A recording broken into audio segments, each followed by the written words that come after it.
Hello दोस्तों, high फेस्टेड में आपका स्वागत है।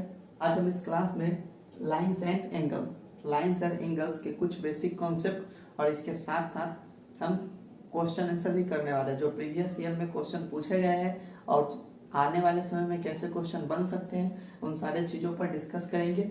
तो बने रहिए हमारे साथ। और हाँ, अगर मेरे चैनल पर पहली बार विजिट किए हैं तो चैनल को भी सब्सक्राइब मत कीजिएगा, पूरा वीडियो देखिए, कुछ अच्छा लगे तो सब्सक्राइब कीजिएगा। तो चलिए हम पढ़ने वाले हैं। हमारे आज का टॉपिक है लाइंस एंड एंगल्स। हिंदी में कहें तो रेखाएं एवं कोण। हिंदी में क्या बोलते हैं? रेखाएं एवं कोण। तो इसमें आपको कोण से संबंधित कुछ महत्वपूर्ण जानकारी का ज्ञान होना बहुत जरूरी है। अगर कोण से संबंधित बातें आप नहीं जानते हैं तो प्लेलिस्ट में जाइए और हम ऑलरेडी एक वीडियो अपलोड कर चुके हैं, उसको देखिए तो आगे इसमें और भी समझ में आएगी बातें। तो रेखाएं एवं कोण से संबंधित प्रमुख विशेषताएं। पहले हम कुछ विशेषता जान लेते हैं कि रेखा एवं कोण से संबंधित विशेषताएं क्या है। तो सबसे पहली बात देखिए कि ये एक लाइन है, ये एक रेखा है, रेखा को लाइन बोलते हैं। तो ये एक लाइन है।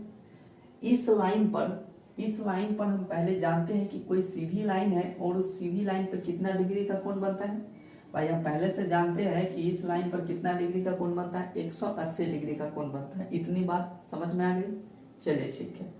तो एक लाइन पर अगर 180 डिग्री का कोण बनता है और इस लाइन को अगर हम दो भाग में बांट दें, इस लाइन को अगर हम दो भाग में बांट दें, दो भाग में बांट देने का यह मतलब हुआ, समझ जाइए कि एगो कोण यह बन गया, एक कोण यह बन गया और दूसरा कोण यह बन जाएगा।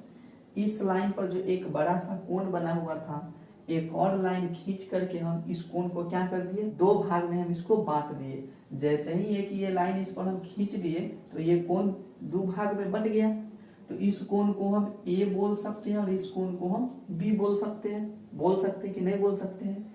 और एक और बात कि ये पूरा कितना हुआ था, हमारा 180 डिग्री हुआ था। तो ये पूरा में कौन कौन शामिल है? ये पूरा में ए शामिल है और बी शामिल है। तो पहला विशेषता, पहला प्रॉपर्टी यह हो गया कि ए आ प्लस बी मिलके कितना हो जाएगा, 180 डिग्री हो जाएगा। ए या प्लस बी मिलके कितना डिग्री हो जाएगा, 180 डिग्री हो जाएगा।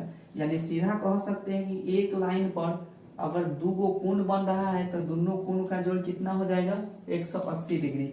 अगर इस पर एक औरो आ गया, मान लेते हैं इस पर एक औरो खींच दिए तो अब कितना बन रहा है, तो तीन गो कोण बन रहा है, एगो ई कोण, एगो ई कोण, एगो ई कोण। तो एक लाइन पर दो गो बने, तीन गो बने, 10 गो बने, चाहे 50 गो बने, जितना भी कोण बनेगा सारा कोण का जोड़ कितना हो जाएगा, 180 डिग्री ही होगा। तो इस तरह से हम लिख सकते हैं कि ए प्लस बी प्लस सी बराबर क्या हो जाएगा, 180 डिग्री हो जाएगा। इतना बात आप समझ के समझना यहाँ है कि एक सीधी लाइन है, उस सीधी लाइन पर जो है वो कोण बन रहा है, सारा कोण का योगफल कितना हो जाएगा, 180 डिग्री हो जाएगा। पहला बात यहाँ समझना है। इससे रिलेटेड कई क्वेश्चन एग्जाम में बन चुके हैं।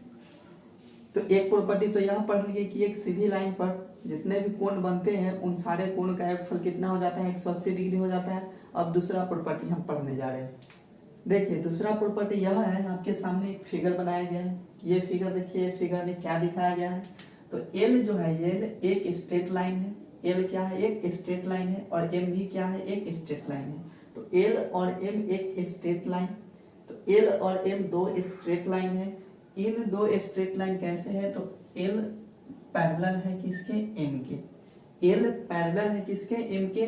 पैरेलल कहने का यह मतलब कि यहाँ से यहाँ अगर दूरी हम जितना माप लेंगे उतना ही सेम टू सेम दूरी यहाँ भी होगा।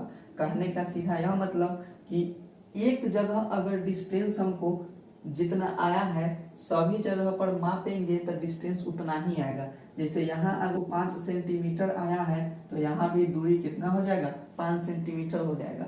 तो यहाँ के बदले अगर यहाँ भी मापेंगे तभी वो 5 होगा, यहाँ भी माप लेंगे तभी वो 5 होगा। मतलब अगर कोई दो लाइन पैरेलल है, एक दूसरे के पैरेलल है, तो डिस्टेंस उन दोनों के बीच सभी जगह सेम होगा। तो वैसे लाइन को पैरेलल लाइन बोलते हैं। तो जब एल और एम पैरेलल लाइन को कोई एक लाइन काट देता है, कोई एक लाइन काट देता है, कौन लाइन काट रहा है, यहाँ ए बी लाइन काट रहा है। तो जो लाइन इसको काट रहा है ना उसको ट्रांसवर्सल लाइन बोलते हैं। क्या बोलते हैं, ट्रांसवर्सल लाइन बोलते हैं। हिंदी में कहे तो तिर्यक छेदी रेखा कहते हैं। क्या बोलते हैं? तिर्यक छेदी रेखा बोलते हैं। आप लिख सकते हैं इसको ट्रांसवर्सल लाइन बोलते हैं।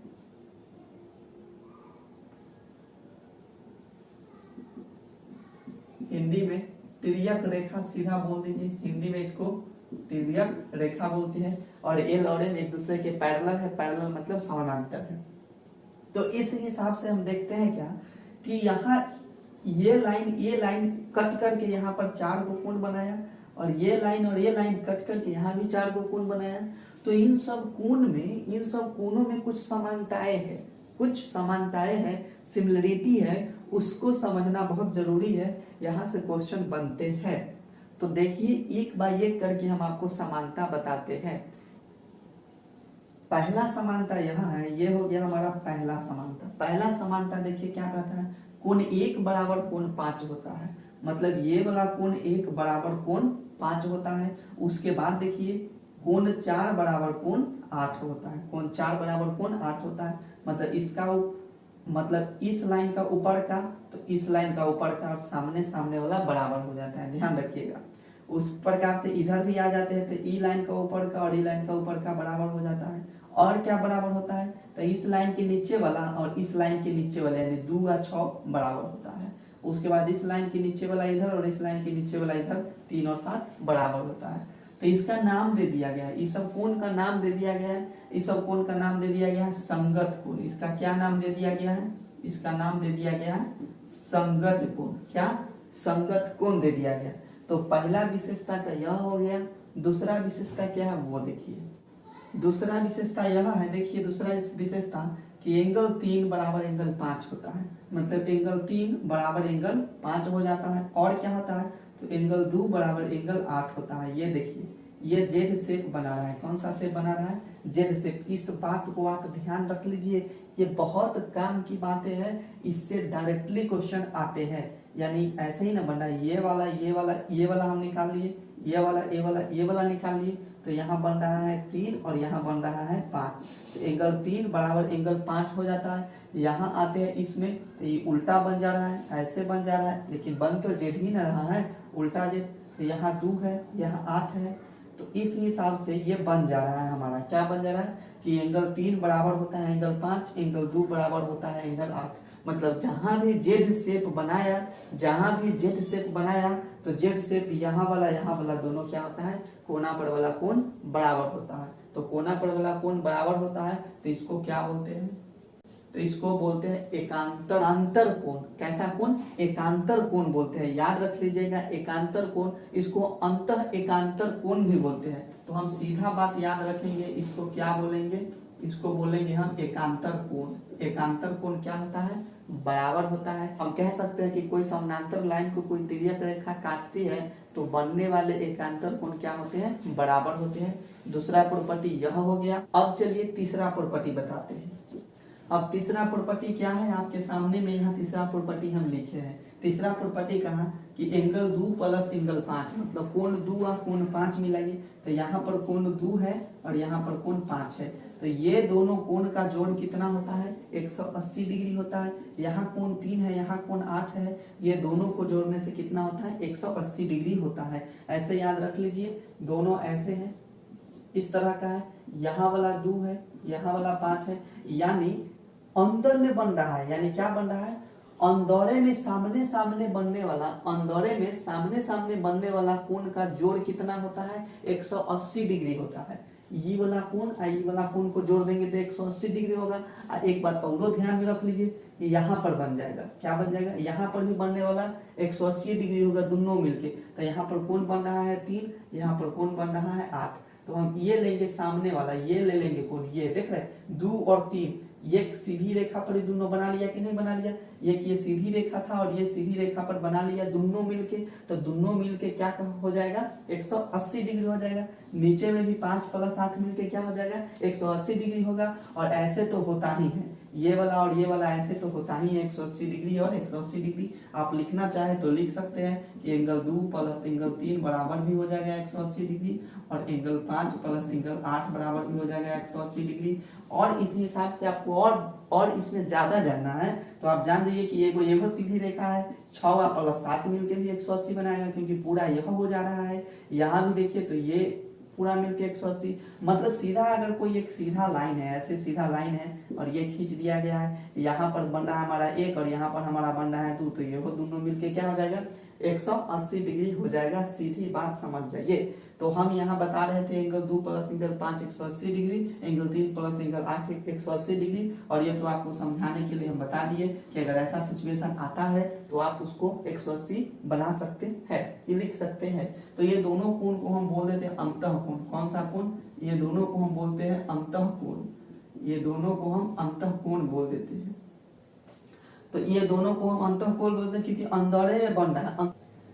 आपको एक और विशेषता जाननी है, वो विशेषता बताते हैं। तो कोई एक स्ट्रेट लाइन है और ये कोई स्ट्रेट लाइन है।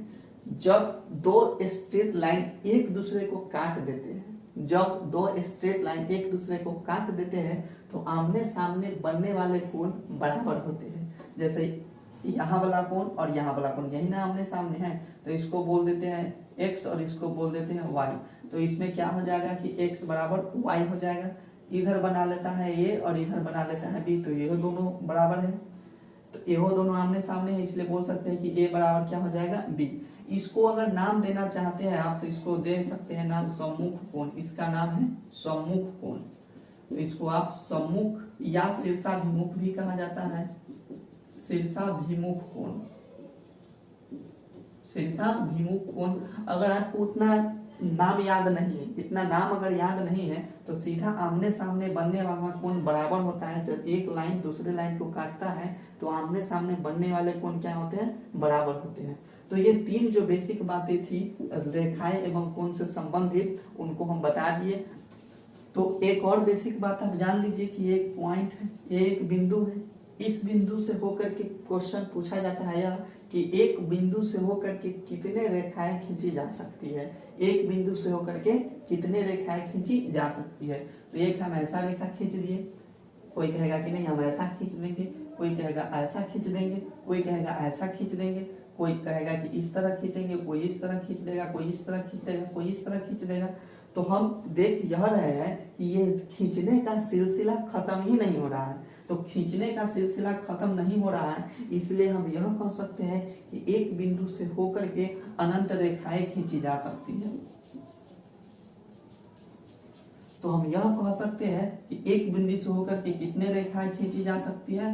अनंत रेखाएं खींची जा सकती है, यानी इनफाइनाइट रेखाएं खींची जा सकती है। एक और क्वेश्चन क्या बनता है, कहेगा कि आपको दो बिंदु है, क्या है? दो बिंदु है।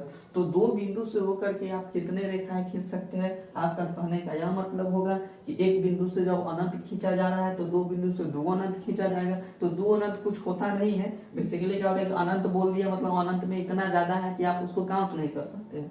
तो दो बिंदु कहने का सीधा यह मतलब है कि एक ही रेखा खींचा जा सकता है। मतलब वैसा लाइन खींचे जो ये दोनों बिंदु से होकर के पार हो जाए, तो वैसा केवल संभव एक ही और एक है। आपका कहना होगा कि सीधा सीधा डाल दिए तो एगो खींच दिए, अब ऊपर नीचे भी डाल दीजिए, एगो यहाँ डाल दीजिए और एगो यहाँ डाल दीजिए, तो ये दोनों से होकर के पास होना चाहिए, तभी तो एक ही को खिंचाएगा, तभी क्या हो जाएगा, एक ही को खिंचाएगा।